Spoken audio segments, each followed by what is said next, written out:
Good afternoon, everyone. My name is Paulina Ramirez. I'm the Associate Program Coordinator here at the Children's Book Council, and I'm so excited to welcome you all to our very special event to honor the 2025 winners of the Anna Dewdney Read Together Award. Um, we know a lot of you all are tuning in from all over the country, so we would love to know where everyone is watching from today. Please say hi in the chat and just let us know where you're saying hi from. Every child a reader is honored to give this award each year in partnership with Penguin, Young Readers, Anna's publisher, and the Children's Book Council. This award is given annually to a picture book that is both a superb read aloud and also sparks compassion, empathy, and connection. The award commemorates the life and work of author-illustrator Anna Dewdney and celebrates her commitment to reading with young children and putting books into as many little hands as possible. 2025 also marks the 20th anniversary of Anna Dewdney's Llama Llama Red Pajama. Anna Dewdney's daughters, Beryl and Cordelia, will join us this year's virtual event celebrating the winner with a special reading of this classic book. We are so excited for you to meet the authors for this year's winning title, My Hands Tell a Story. We will begin this event with Kelly and Tonya's read aloud of their winning book, and then we will welcome Beryl and Cordelia Dewdney on screen for their read aloud of Llama Llama Red Pajama. While we can't promise time for a Q&A, we would still encourage you all to put in any questions you have for our panelists in the chat, and we can try to get to them at the end. Lastly, closed captioning is available for the event. You can search for the closed caption function on your Zoom toolbar below if needed. I want to introduce you to the author and illustrator who collaborated to make My Hands Tell a Story come to life. Without further ado, join me in welcoming our 2025 winners, Kelly Starling Lyons and Tonya Engel. Thank you so Hi. much. Hi, everybody. We're Hi. so honored to be here, and it's just such a pleasure to share this time with Tonya and all of you. My Hands Tell a Story was a book that was inspired by my relationship with my grandmother. I grew up in Pittsburgh, Pennsylvania, and I was a grandma's girl and I always helped her cook. But along with the cooking, there was lots of sharing of her memories and sharing of lessons and sharing of heritage. And I think that Tonya brought everything to light so beautifully, so seamlessly. And I also want to thank our editor, Eileen Robinson, and the entire Raycraft team for giving our book a home. And I'm Tonya Engel. I'm the illustrator of this amazing book that Miss Kelly wrote with her whole heart. And, I just really loved the opportunity to capture the essence of grandmother and child and grandchild and that bonding time that they spend together. I'm sure we all remember, if we were lucky, having the opportunity to be with our grandmothers and do something alongside her, whether it be sewing or, in my particular case, baking, which is still remains my thing. And I definitely, the idea and the idea was to channel that love into the book throughout the illustration process. And Kelly made it really easy. I was transported back to those times in the kitchen and with the flour everywhere and just can't wait to see what beautiful thing we made together come out of the oven.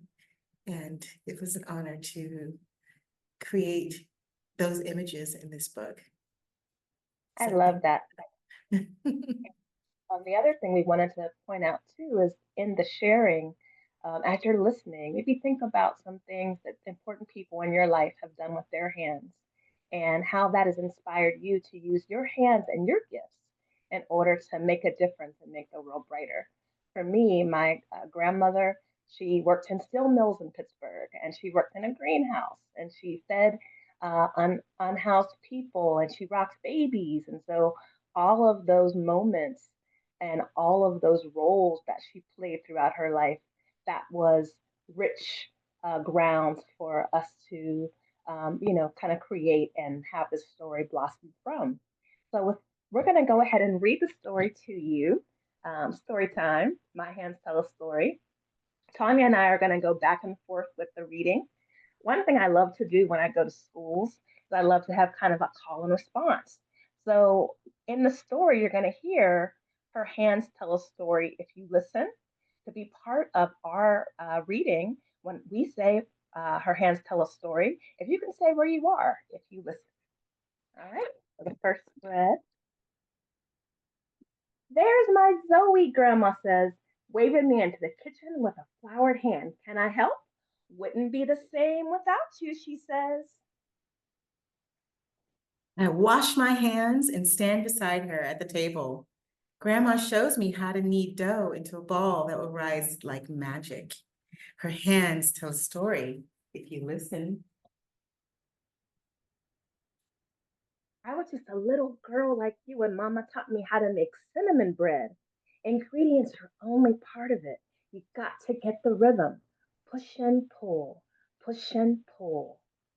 I try to do like Grandma, but the dough bunches instead of glides. It's sticky, not smooth. I frown at my hands and wonder if they will ever move like hers. Like this, she says, sprinkling flour like fairy dust and placing her hands over mine. We use the heels of our palms to push the dough forward. Then we fold to pull it back again. Push and pull until it's just right. I place the dough into a greased bowl Grandma covers with a cloth. Making bread takes time, she says. So we sit and wait. We sit and talk. Her hands tell a story if you listen. Grandma holds her palms in front of her like a map. They look like roads, I say, tracing the lines. She smiles like they go places only she knows. Wasn't easy, she says, typing and filing until my hands ached and heading to the studio at night. Some people said I should just be happy I was working, but I had a dream of dancing on stage. I picture Grandma in the spotlight, head raised toward heaven, her hands weave a world without saying a word. Then she takes off, leaping and twirling through time and space. Her fingers are branches stretching toward the sky. I look at my hands and wonder what stories they will tell. Where will they go? What will they learn?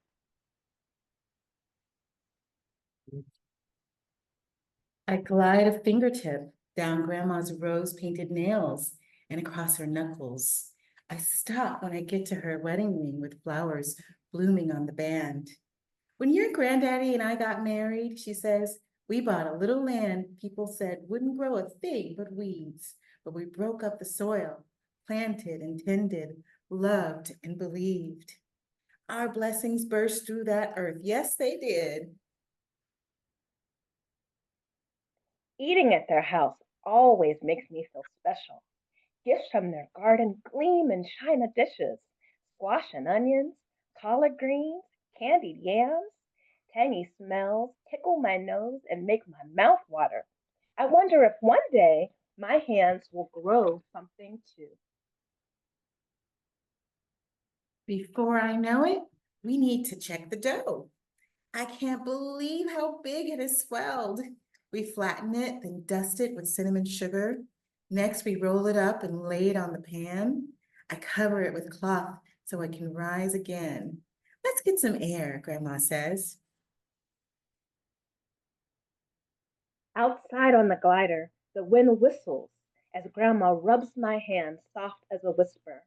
I hear murmurs of her hands flowing and dancing, praying and planting, stroking my hair when she thinks I'm asleep.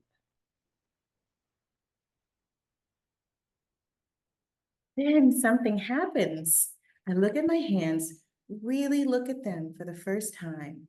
I can see memories in every line, clapping games with friends, drawing my dreams, building and baking. Time for the oven, Grandma says, rising to go inside. While we wait for our bread to be ready, I think about the power in my hands. They can turn pages, color, and create. What will tomorrow bring?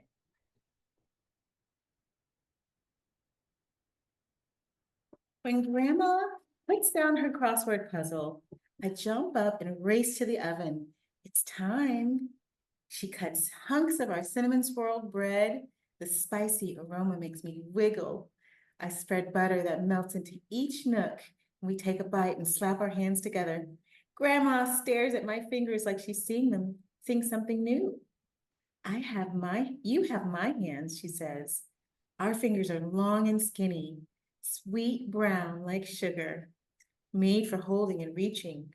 But you'll go places I've never been, Grandma says with pride. I see my hands raised in victory as I cross the finish line. I see them making music. I see them writing about Grandma and me.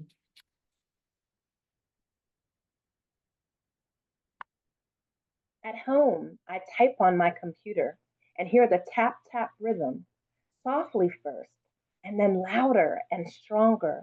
The words fly out like they're sailing on a breeze.